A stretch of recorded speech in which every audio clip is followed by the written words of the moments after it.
So welcome. Um, Oh, thank you. so as I mentioned, I think that you are a complete badass chick. You're not selling yourself. You have basically, it seems like, created a lifestyle that you've worked your whole life to get to where you are. So tell a little bit about the program that you offer and what you do, and your, I guess, transition from gymnast to coach or that kind of stuff. Yeah, so my background, I grew up doing gymnastics, and that was a huge part of my like life up until I was 19. And after that, I was never really into like fitness, right? So I didn't go to the gym or any of those things. I was always active, so I would, you know, do whatever my friends were interested in, like go for bike rides, go for hikes, play in a squash league, even though I was terrible at squash.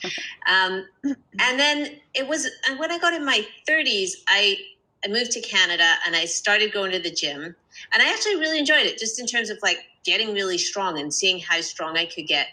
And then when I bought my house and had the garage gym, like built the garage gym, I was like, got super into body weight training and was like, oh, this is even more fun because it's like combining that, feeling really strong, but just feeling really strong in my own body. And so I could just like, I can lift myself up, which to me just felt even more powerful than being able to lift up a heavy weight. Just, can I lift myself up in these positions and can I do all these things? And I can do it anywhere. And so that's really how I got back into like body weight training. And then coaching just kind of happened because people wanted to learn what I was doing. So people I met wanted to learn it. And so I started kind of coaching that way. And then was like, oh, I need to be better at this. And then I started like learning from people and training and met so many amazing coaches and mentors online. And now I'm just obsessed with helping people feel the same way that I do. Well, it's cool to see how because I'm sure, how long have you been on social media? Oh, that's hard.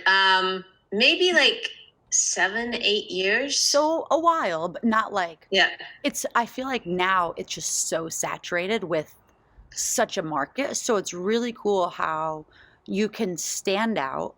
You're building a real program. Like, you do all the progressions no matter where you are, from whatever level, you can know nothing and have zero balance and coordination, and you can build them up. But yeah, how your brand is really distinguishable, and it's not because you're selling yourself. Like, you're selling you, but you're not doing things like, you see a lot of these girls who are like, oh, let me post a photo of my butt, or let me, do right. this or that. And it's like, it's not that. Like, this is real stuff.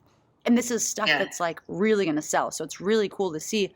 And honestly, it's inspirational to see, because it's like, as a person who's on social media, it's hard to find your voice, or your voice.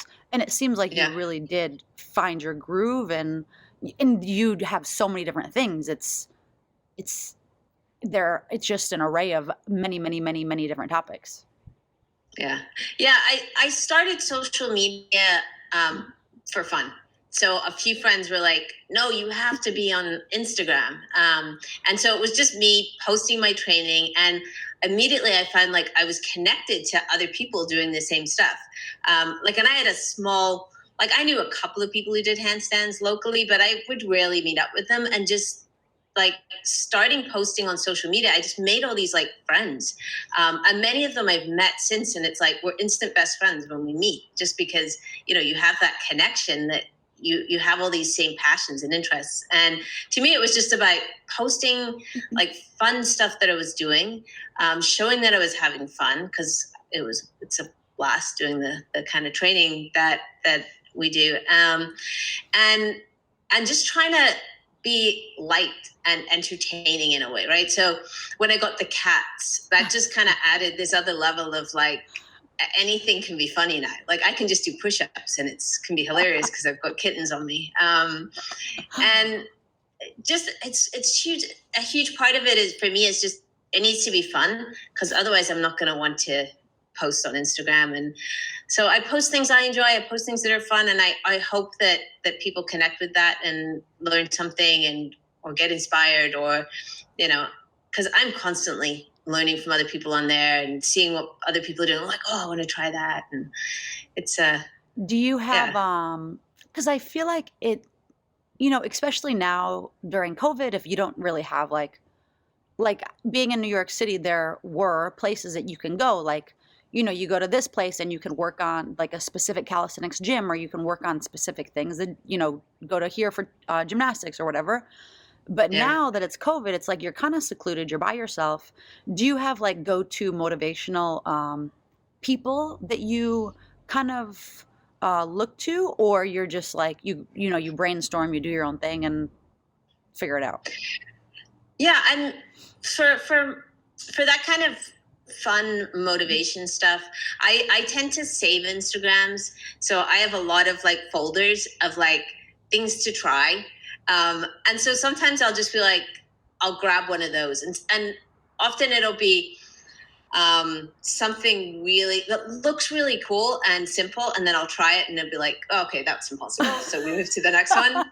But it's just, yeah, I keep them in a little folder and give them a try. There's a lot of different people.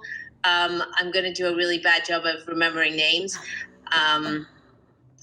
so yeah, but just, yeah, I don't have like the It's names okay. off the top of my head of these people, but it's different stuff. But the one thing I started doing during COVID, because I think like everyone, like I have a home gym. I'm so lucky. I've trained here for the last 7 years, and yet I still find motivation was hard during COVID. It was just much harder for me to be like, well, let's keep working at my handstands.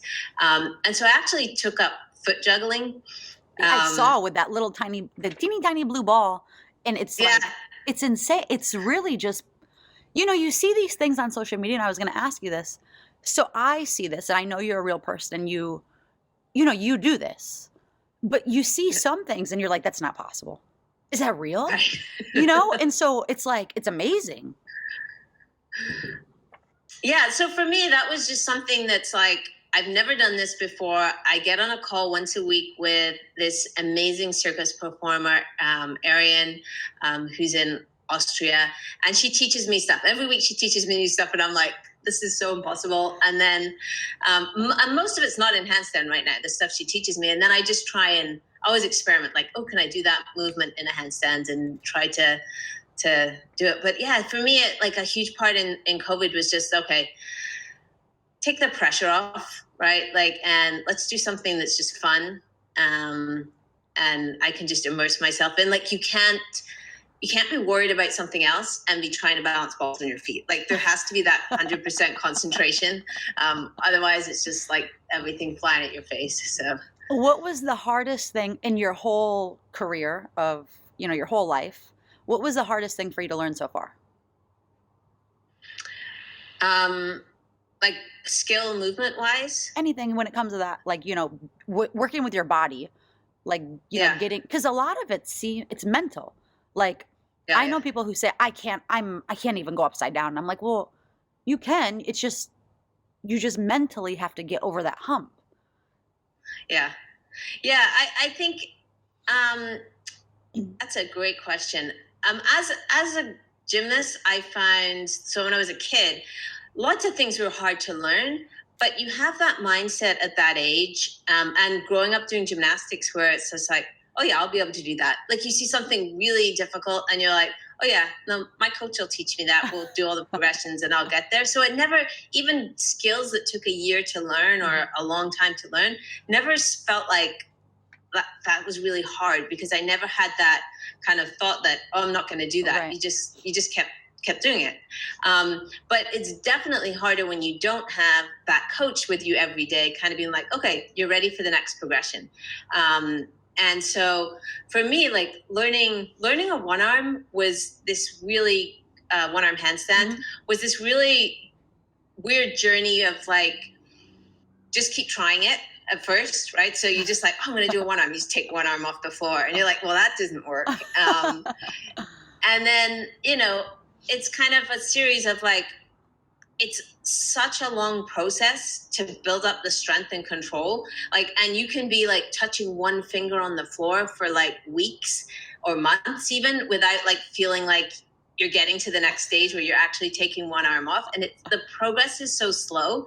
And especially when you're doing it on your own, it's like, it's a very challenging journey. And I think it's a similar journey to people who are starting out never having done gymnastics and are learning a handstand as an adult, and they're on their own in their gym and they're trying to learn this movement, and they're like, this feels like it's going to be impossible. Like, how do I take all these little steps? And it's just a huge part of it is just trusting in the process, trusting that even if you're in a particular training session, you're like, well, I didn't make any progress. Just knowing that behind the scenes, there's lots of little things going on in your brain and in your body, making these connections, and then it's going to click and you're going to get it. And it takes time, but it's 100% worth it. And in your programs, you give every single progression, like no matter where the person's starting, beginning, advanced, doesn't matter where, you give options. Yeah. So there's like progressive programming to get from, having done nothing to being able to perform these movements. And in my coaching group, so in Master the Handstand, which is kind of my main Learn a Handstand program, I mean, that program has detailed coaching, and we have a coaching group. And so, a lot of the times we'll be adding in little extra exercises for specific people. So specific, either like, oh, this person has, wrist restriction that most people don't have. So it's not in the main program, but it's like, okay, we can give you this specific wrist exercises to really help you with that. Or, here's some extra drills for really getting the kick up because someone might be having a hard time. So yeah, we have that's what's great about having that coaching group and the kind of one-on-one individual feedback. Yeah, it's really a cool thing. I mean, I think that there's so many bad things about social media, but there are also so many good things about it. And I think that when I see these types of things, it really makes me happy, because like, where else would you be able to get this type of help? I mean, essentially it's personalized one-on-one help. Any questions or issues or injuries or anything that you need to work around, you can. It's awesome. Yeah.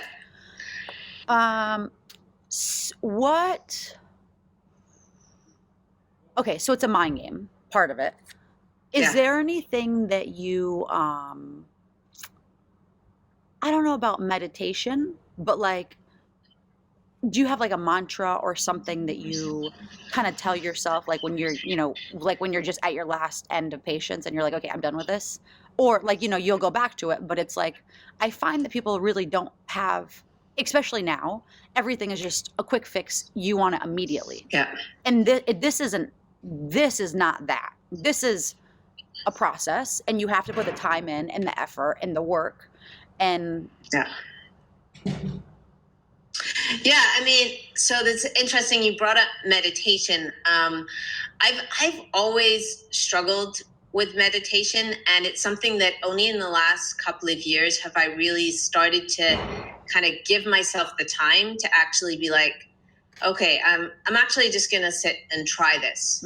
Whereas before I was always like 5 minutes and I'm like, this isn't working for me, right? I was like, I always had a really hard time with it. But it's definitely a practice that can benefit your handstands and can benefit your training.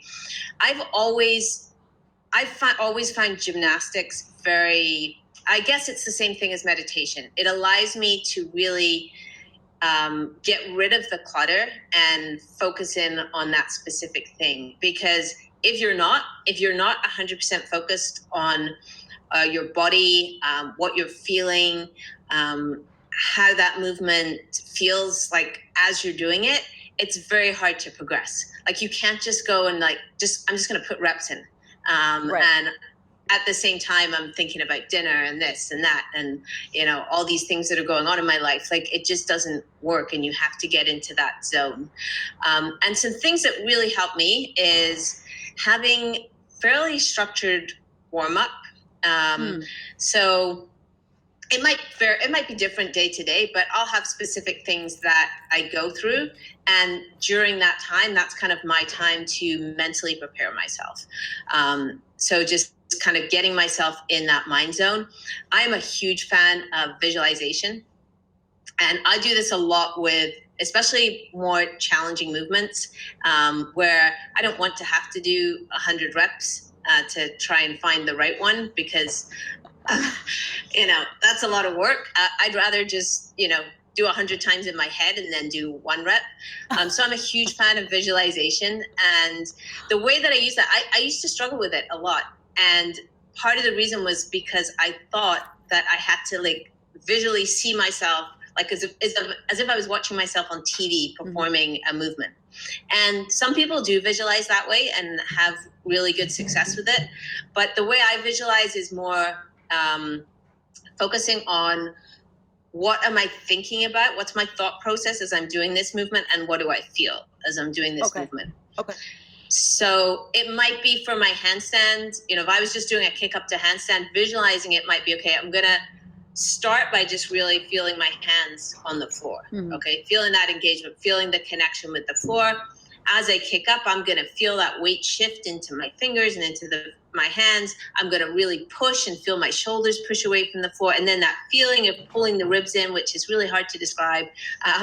But like, what it feels like, and just kind of going through in my head that sequence and trying to push my feet up to the ceiling. And that kind of practice really helps when I then go and try and do the movements, because I've already kind of prepared it in my head a few times. Well, and then when your body, it's like there's that saying where it's like, it's not your body's not going to fail. It's your mind you have to convince, right? So when your mind is already there and your body is just going to follow whatever your mind says. Yeah. Yeah. I think that's why it's so important when you're thinking about doing your handstand that you don't think about things like, don't fall over and hurt yourself. Yeah. Right? Like, rather than thinking about that, setting yourself up so that you're not going to, firstly. So, like, how to bail. Yeah. Or if you don't know how to bail, you've got a spotter that you trust that can catch you. So making sure that worst case scenario can't happen. But then thinking about, what are the things that I can actually do? Okay, so let's think about using my fingers, or let's think about pushing really hard and thinking about a positive. Because the more you think like, don't do that, don't do that, don't do that, the more your brain's just thinking about that, and the more likely you are to do it. So yeah, it's funny. I find that I'm sure also with, handstands and this type of stuff, but, with the most repercussions is snowboarding. As soon as I think some bad thought, I eat it. And I'm like, so it's always like only positive, just keep going. Yeah. Yeah. 100%. Yeah. With your,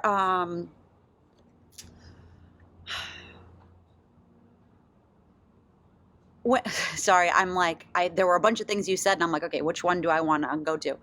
When you record your, and I'm going to back up, going back to social media. So when you record your social media and your videos and stuff, how much time, because at this point, this is your life, right? Like, is this, I'm assuming, is this your full-time job? This is what you're doing. This is your everything. So you have to put a lot of time and effort into the videos and this and that, or do you just record yourself when you're, how does that whole thing work? Because I think that a lot of the times, especially with social media, people look and they see and they just think, okay, well, I can do that. I don't know if you have this in Canada, but in New York, there's a lot of like, oh, I do fitness part-time, or I do this part-time. And it's like, you're either all in or you're not. Right. Or, I don't know. It's my mentality with everything pretty much. So it's interesting because I know obviously you put a lot of time into your recordings and your videos and all the little the text that pops up, and it's a lot. Yeah. I started, when I first started Instagram, as I said, it was just kind of for fun. I'd be filming things in my workouts, and just like parts of what I was doing, I'd film and share it. And then it got to the point where I wanted to start posting more educational content and actually teaching people things and showing like how you can progress on things. And so I just started doing it at the same time. So I'd be like during my workout, just like, oh yeah, I'll just film this and post it. And then my workouts just ended up being these like filming sessions where I was just filming for Instagram. And I was like, no, this doesn't work anymore. So I really try hard. Like I'll sometimes film stuff just to share on my stories, what I'm doing in my own workouts, but I'll try and make a separate time for filming. And especially because I like to get the cats in. It just makes it kind of fun. So I'll typically try and film a bunch of videos at the same time. And so I'll like plan out my week of Instagram and I'll try and film a bunch of them. And then I like video editing. I know most people don't, but it's like I was my university trampoline club video editor. So like it's something that's kind of, it's actually quite enjoy doing that part of it. It's time consuming, but it's something I enjoy. So adding the little text and stuff that's really just the fun. You're like one of those few people that actually likes it. Yeah. Well, it's good then. Then you enjoy every aspect of what you're doing. Yeah. No, absolutely. And so, yeah, I try to kind of stack it so that it doesn't, take up every day, and kind of have a plan and go with that. But sometimes, sometimes things come up where you do something really cool and you're like, oh, I want to share that. So. Is there anything that you're working on now, like a specific, some sort of progression that you're going towards, or like, is there a move that you can't do that you're, working on, or? Yeah. So right now, actually, I'm working on, so I'm doing the foot juggling. I have a coach for that. And I also Where just did you started. even find that idea? So I messaged, do you know Emmett Lewis? No, but I will look her up. Okay, no, it's a guy. He's kind of a circus guy. He teaches handstands and flexibility stuff. And he's a juggler. So he does juggling. And so I just thought during the pandemic, sorry? He juggles with his hands and feet. Just mostly hands, okay. I think. And so I messaged him because I was like, during the pandemic, I was like, I want to learn something new. I'm going to learn to juggle. And so I sent him a message saying, hey, I want to learn to juggle. And he messaged me back and said, well, what do you want to learn? I said, I don't know, just anything. I said, oh, but also this. And I sent him this really cool video of a girl doing like handstands with balls on her feet. And she did like amazing stuff. And so he's like, oh, you should train with Arian. And then just kind of hooked me up with her. So I didn't kind of set out necessarily to do foot juggling, but my ultimate goal was to combine it with handstand. So it's just worked out really perfect. Something new and cool, and that's exactly where you're at. Yeah. Yeah. So that one's just super fun. I don't have specific like skills because I don't even know what the skills are. I'm like such a newbie juggler. I don't even know what I should be working towards. It's just all super fun for me. But the other thing I really want to do is weighted pull-ups. Yeah. And you can do weighted pull-ups. Are you kidding me? No, I can, but not like I'm so much stronger pushing than I am pulling. Got it. And so I just want to get stronger at that. So I've just started a kind of program for working towards some heavier weighted pull-ups and just trying to see how strong I can get with that. It's awesome. It's it's so funny that you said that because I set my goal. So I had a baby a year ago, and my goal was like, because when you have a baby, everything's just out of whack. Like you think this is going to be good and that's good, and it's like, no, like basically you're starting back at zero, or whatever zero is for each person. And so I said, okay, by the end of the year, so by the end of this year, so by December in a few months, I was like, I'm going to have 15 strict pull-ups. Like, and I was at like, I think 8 or something. And I was like, you know what, let me start doing weighted pull-ups because that will help a lot. And so I started doing weighted pull-ups maybe a month ago, maybe a month and a half ago. And it's like, wow. I'm at now, I can do 5 with 10 pounds. And I do both grips. And I'm like, I'll do 5 this way, 5, 5, 5, back and forth for a few sets. And it's amazing because it really like, and you feel so good. And it's like, you don't, it's like, I like weights. And I think that Yeah. going back to your original point of, it is so much more impressive to be able to move your body. Like and I think, do you know this? I'm sure you know this guy, Ito Portal, Yeah. the movements guy. But at one point he said, I mean, I think I read it at some point that he said something like, why move weights if you can't even move your body? And it's so true because most people can't move their own body. And it's like, there's just so much that we can do, like whether it's a handstand or, walks or, handstand push-ups or whatever it is, like there's so much we can do. And even if you can do that, then going to the flexibility part of it, like there's Yeah. just so much that why do we really, and I'm saying this and I use weights in pretty much every workout unless I'm like traveling, but like we don't need weights. Like our body Right. is plenty. Yeah. Yeah. 100%. Yeah. So you're going to your weighted pull-ups, which I love. How's it going? Oh, it's good. So I've actually created, almost finished a pulling program with a climber friend of mine, Mercedes Palmier. Okay. Palmeyer. So we've just kind of finished the program. It's almost ready to go out. And so I've been testing that for the last 12 weeks. And so I kind of was getting to the end and I'm like, I want to keep going with this because it's like really progressing. And so I actually reached out to, there's a girl I follow on Instagram who's like a huge inspiration for me. I think she has like world records in weighted pull-ups. She's Too Old to Train. It's her Instagram handle. Too old to train? Kate. Yeah, so it's Okay. like the number 2 old to train, and her name's Kate, and she has a cat as well, so we connection. And so yeah, I just reached out to her, and I actually, yesterday was my first day of doing the programming that she gave me. I'm just super excited to kind of progress on something new and see how strong I can get with that. So it is, and there's something very empowering about being a woman and being able to do all these things. Like, yes, gymnastics is amazing, and I already have my daughter in it, and I think it's super important.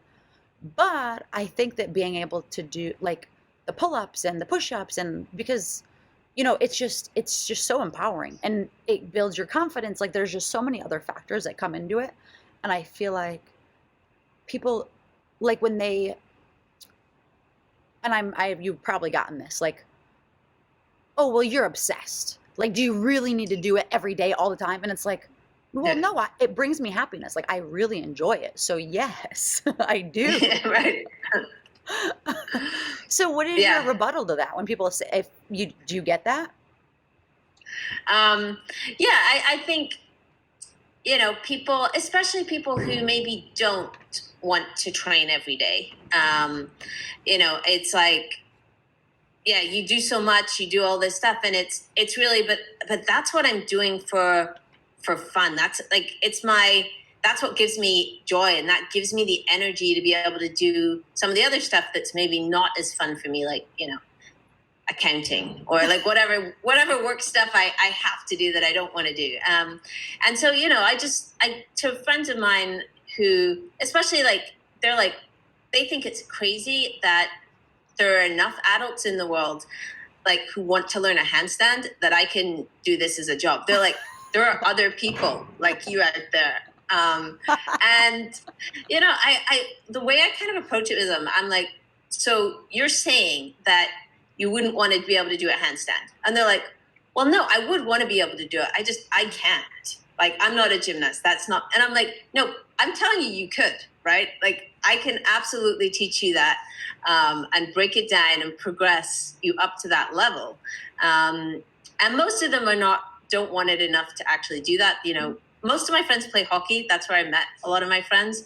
So, they're all hockey obsessed and Are these women hockey friends or men hockey friends or both? women hockey friends. Yeah. Speaking of that, I saw this hashtag of yours of lesbians playing with balls, and I thought that it was the funny. Like I actually started laughing, and Right. who I was with was like, "What? Like you're laughing? Like you're?" I'm like, "Yes, this is hilarious." Yeah, I don't know how that hashtag start. I can't even remember the first Instagram that I used that hashtag. But if you click on the hashtag, it's like there's might be two other posts, but otherwise it's all me. I It's enjoy it, amazing. and I I love enjoy it. the it makes me laugh that people actually notice the hashtag, and so always Yeah. that's great. Yeah, it's just yeah, it's just fun. So most of your friends play hockey, and they want to learn how to do handstands, but they. Mm. Yeah, I mean, I think, when pushed, they're like, well, yeah, it would be cool to be able to do it. But, when I say to them, this is what it would take, like, they're like, yeah, I'm not going to do that, right? Because to them, they want to do things. If they're going to do training outside of playing hockey, they want to do training that's going to make them better at hockey. So they want to do, the mobility work that's going to help them with that, the leg strengthening, like all the stuff, the kind of, I mean, handstands would help, I guess, for the I would say so. maybe Like for with your the wrist agility, stuff, your yeah, forearm strength. 100%. Yeah, but the fact that I'm like terrible at hockey though doesn't really. It's not a selling point.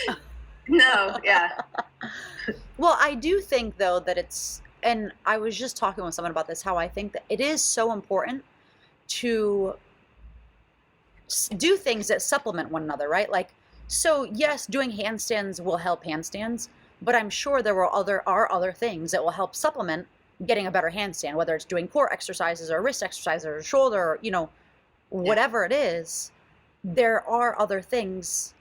If you're a marathon runner, only running isn't going to necessarily help your running. You need to, yeah, weight train, cross train, do things that will help it. And I'm sure it's the same yeah. with this. Oh yeah, no, absolutely, yeah. With handstands, and people can get in that trap of like only training handstands.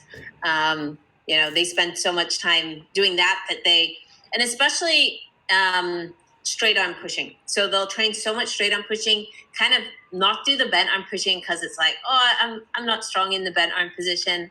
And so all my one-on-one students, they don't get away with just doing. Like if they want to learn a press to handstand, they're also going to be learning a handstand push-up. Just the benefits of that bent arm pushing, and the benefits of adding in some pulling work just for your shoulders.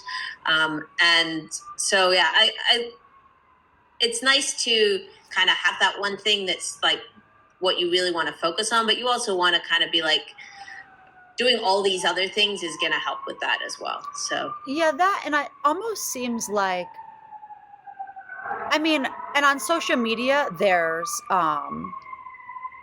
something going on, obviously. Okay. And I mean, you have a program, right? So programs will give you wherever you are to your progressions or regressions or wherever it is. And yeah, I think that it's so easy to get caught up in, well, this person's doing this and this and bouncy and spiral down the hall and just try to do what everyone's doing rather than just paying the fee and buying the subscription or buying the program, where that's the actual answer. Like that's how you're really going to see the results. Whether it's this or, you want to improve your squatting or whatever it is, I don't know. But yeah, I think that's why it's, when you are on a program, and I think that a lot of people don't understand this, that when you're on a program, you provide all the tools that they need, whether it's a pushing, whether it's a pulling, whether it's a balance, whether it's, this or that or whatever, to better the overall goal. yeah. Yeah, absolutely. And I think especially on with social media, with Instagram, like you can see, oh, this person is really strong, good at this thing, and they're doing this drill, and this person's really good and they're doing this drill. And people tend to jump from drill to drill, kind of looking for that magic one that will just immediately click and make it happen. And like I'll have certain drills in my program. If you look at someone else's handstand program, they might have some of the same drills, but then other drills. And I don't think it's necessarily like my drills are the best. This is the only way to do it. It's really just, you have to spend time on specific exercises in order to make them better. You can't just do an exercise once and then I'll do a different exercise and then do a different exercise and expect to get better, right? You have to be like, I'm going to do this exercise, for a couple of weeks, and I'll make this exercise better. And I think one thing that my foot juggling coach said to me, because she every week she teaches me some new things, and I'm like, I can't practice all these. And she says, it doesn't matter, right? She says, choose one or two exercises that you like, that you find help you progress, and just do those exercises. Practice those exercises, make them better. Spend time with those, because there's lots of different ways to get better at balancing balls on your feet.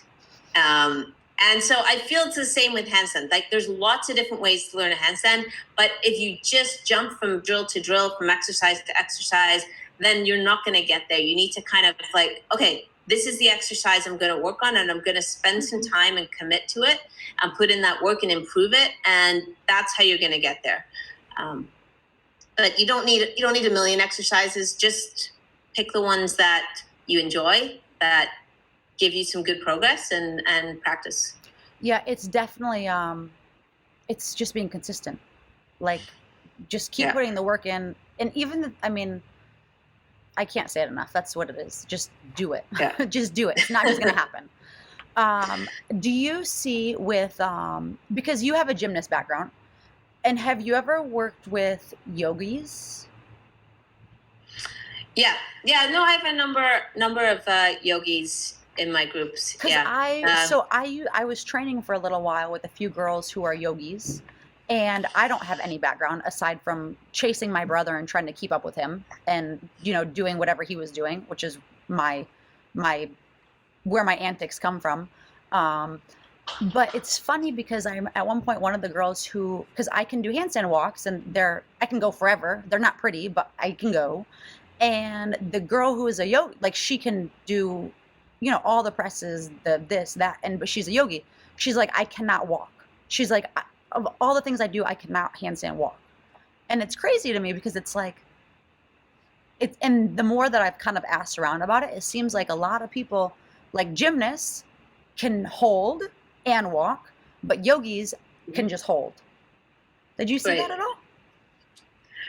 Yeah, now that you've pointed it out, I think seems pretty interesting, right? Pretty true. Yeah, it's hard to kind of completely generalize with yogis, but they tend to be people who, especially the people who've been doing yoga for a really long time and who are really like deep into yoga, they tend to be very flexible. And the challenge with them in handstands is stabilizing.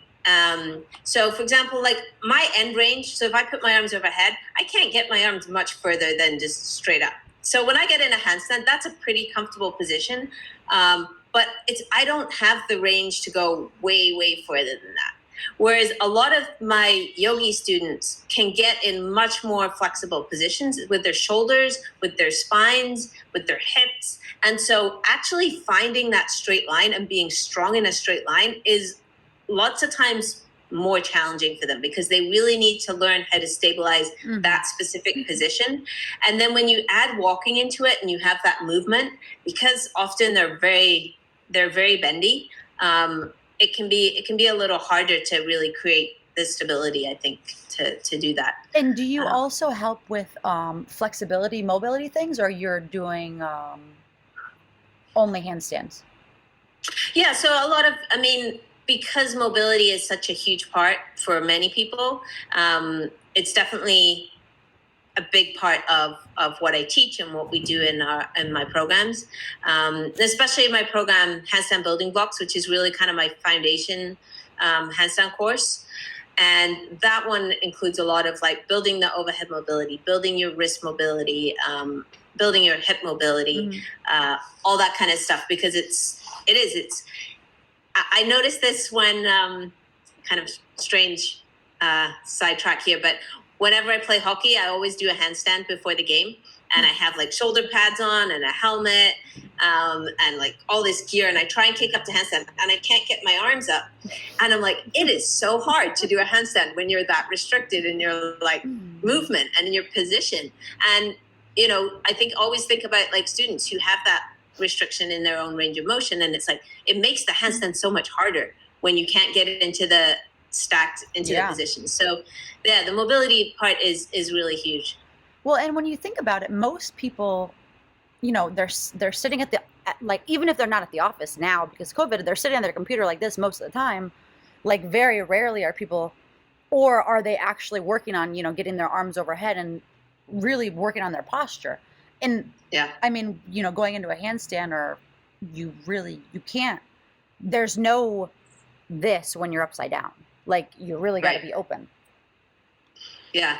Yeah. I mean, and that's why, I think as well, like making sure you do that warm up and you do that preparation before you kind of start your handstands can be really, really helpful. Just because, we do spend so much time sitting at desks or, on our phones. Everything's hunched over now, like down, hunched, just caved forward. Yeah. It's horrible. Yeah. So tell me a little about your cats, because I think that they're a big role in your social media. Yeah. So the cats are, it's funny. So I grew up with cats. But then when I got as an adult, I was like, you know what, I don't really want, and as a mom, you're going to find this really terrible, but I was like, I don't want the commitment of pets. Yeah, totally. And so we went, and so yeah, my wife always wanted cats. She was like, really wanted cats. And I was just like, you know what, it just makes everything like we can't go away. Like we have to do all this stuff, and they're messy. And so, yeah, we didn't get cats. And then we went to Australia, New Zealand for 3 months. And it was amazing. But while we were there, I was just like, you know what? Like, I don't care I don't remember what we have at home. I don't care if, we get pets and they ruin our stuff. Like, we met these cats in Christchurch, and it was just like, they were so fun, and my wife was just like, her eyes lighting up, and I'm like, so when I was there, I was like, okay, if you want cats, we can get cats.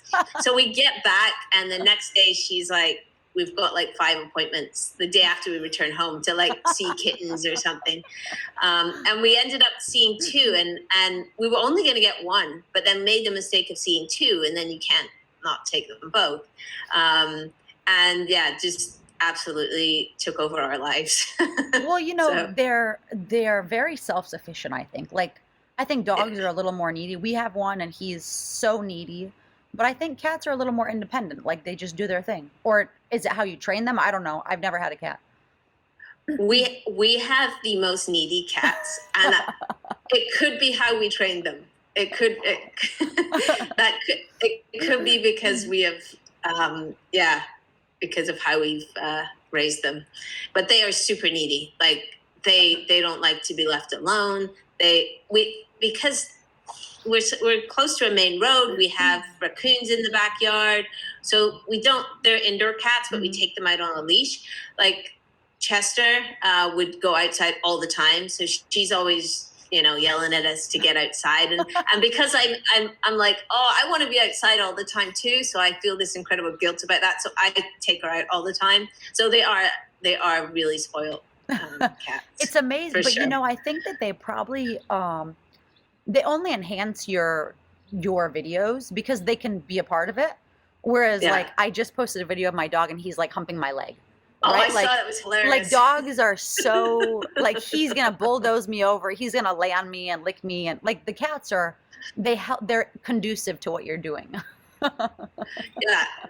Yeah. Although it's pretty funny, the dog humping your leg, for sure. Yeah. He's the biggest baby, but it's funny, right? Because he's like, he knows he's not allowed to hump me, so he'll hump the air next to me. And like with my daughter, my daughter's obsessed with him. So she'll grab his collar and try to walk him, or she'll grab his leash, and he knows, like, he's so good. Like, when she comes, she'll grab his bones and throw him, and he's like, he'll just wait. And like, she'll throw him and then he'll go get it and bring it back and hope that she leaves him alone. But like, it's amazing how, kids and animals, and it's a whole thing. Yeah. Yeah. No, but I think the animal thing, the cats for sure. It's been like a huge like it's been like a huge benefit both to like my life. Like I love having them. They're so much fun. They're such like good company. Um, but also like to the people that I meet on Instagram. Like I meet so many more people who have cats, and I feel this like huge connection with other people who post like videos with their cats or pictures, like handstands with cats, and like it's the number of cat owners in my coaching groups has like drastically increased. Like we have like a thread on like introduce your cat. Like Oh my. Yeah, it's but there is some sort of connection when it comes to like if you're not an animal person, there's something wrong with you. Like whether it's cats, dogs, whatever, like there's like this soft spot for an animal, but like I'm allergic to cats, so I've never right. really dabbled with them. But my ex actually, when we were together, we had he got it was a serval savannah mix. So it Oh was like a wow, dog. beautiful. And he would like play Uh, fat. He was such a cool cat. And I remember he would sleep on my head. Like my hair would be wet and he would sleep right on my head and I would wake up and I was just swollen and puffy and itchy and it was horrible. And I remember just being like, I'm just allergic. I just I can't. yeah. But I get it. I love animals and pets and they fill a void that you didn't even know you had. Yeah, exactly. Yeah. Is there anything else you want to share? Definitely your handle. And then in your link tree, I'll include like a little video snippet so people can go through and click through for tutorials, questions, any of this stuff. So handle and whatever else you have to share. Yeah, I mean, the only thing I really kind of want to share is just that if anyone is listening and they're in that category of like, well, it would be cool to be able to do some of that stuff, but it's not for me. I'm not a gymnast. I'm not flexible. I'm too tall. Like whatever the thing is, it's like it is absolutely possible to learn it. And it's about taking those progressive steps, working on finding the best handstand or the best movement for your body. So, someone who's tall, like I don't expect them to have exactly the same handstand as someone who's smaller or someone, who has, different body proportions. Like press the handstand can be so much harder. And it's just like, it's not about like, you have to be this perfect, size and shape or age to do this stuff. It's like, if you want to do it, then let's make a plan. Let's find those progressions and find the best handstand for you. It's awesome. And it's possible. I think that, I mean, I'm sure you have people that you've, taught and gone through your programs where in their wildest dreams, they just, they put the work in and they figured, okay, step by step, maybe it will, maybe it won't, but it is possible. And I think that truly when you set your mind to anything, you can do it. It's just being consistent and doing it. Yeah. Yeah. And I think that's one of the biggest things I got out of doing gymnastics as a kid was just this belief that, I can learn something. I can do that. And it might be a lot of work, but, I've done that move's really cool and I can't do it at all. Take all these little steps and practice it for a long time and get there. And I've done that so many times that I just kind of trust in it. And for a lot of people, it's like it's been a while since they've learned something completely new. And it's just like learning to kind of reframe something and be like, okay, that is possible for me, believing that, and then committing and taking those steps and being consistent with it. Well, and it's as an adult, it's hard to get out of your comfort zone. Like it's uncomfortable, right? Like it's hard to do new things when you barely got enough time in the day to do the things you want to do. But I think that it's, doing things that you're not comfortable with is so important to expanding yourself a little bit and there's something so rewarding about it when you can learn something new or, even if you just something a little bit out of your comfort zone. It's just for me, and I know that I'm probably weird in that sense, but like, it just feels so good to do something that's something that's uncomfortable, basically. Yeah, absolutely. And that's, that's how you grow. That's how you become like get better at more things and be able to do more things is like you have to go through that getting uncomfortable, that discomfort. Yeah, for sure. Well, and the more that you in general, when someone does it, the more they do it, the easier it becomes. And I think that that's the biggest Yeah. thing to remember, that yeah, it might suck initially, but it's a process. And when you get to the end goal or whatever, do you have people who they have a goal and then they surpass it and they're like, okay, well now what? Like they want to keep going with you? Yeah, I mean, there's, people often start off just like, I just want to kick up to the wall, or I just want to hold a handstand. And then, as soon as they get that, like, it doesn't like, they don't even, it's not even like, a few months later. It's like, as soon as they get that, they're like, well, what's next? I want to press the handstand. I want a handstand push up. I want to do a one arm. Like, I think that, the goal is always, there's always going to be a new goal. When you meet a goal, there's always going to be the next one. And I think I say that to people sometimes, in like, don't rush to try and get there, because as soon as you do, you're gonna create a new point that you want to get to. So slow down, enjoy the process, take your time, and that way people usually get faster if they are Enjoy not it. so focused on that end goal. What do you think is the hardest when it comes to handstands, right? Like there's like the different types of presses, and there's what is the most challenging, like the top elite level kind of move? Yeah, I mean, there's probably, like, if you look at like circus performers, some of the stuff they do is just like, it looks physically impossible. Like it's just very crazy. Like just the control, and some of it you can't even imagine. You're like, I didn't even imagine that was possible. For me, what always super impresses me is when someone does like a one-arm shoulder press. So basically, a shoulder press is sitting on the floor, you press down and lift up to straddle, and then press up to handstand. And so someone doing that on one arm is like, to me, that is just, it like defies gravity. Yeah, it's it like, really is just, it's mind blowing. But yeah, if you look at circus people, like they do stuff all the time that's just like, oh, it's like, how is that possible? But it's so incredible to watch, and you just see like, oh my God, what the human body is capable of, what people are capable of when it's awesome. they practice. What do you think is the coolest thing you can do? Like, what's your best trick? So a one-arm handstand, I think, because it took me so long to, like, it was one of the movements that took so much work, and I spent so much effort getting. It always feels great to be able to do that, and do that with control, and so I really like that. I love doing like strength movements though, so like a full range of motion handstand push-up, something like that just feels really strong. So I don't, it's hard to, I like both of those things. There's so many, I mean, it's like, it's just, I think that our bodies are just incredible.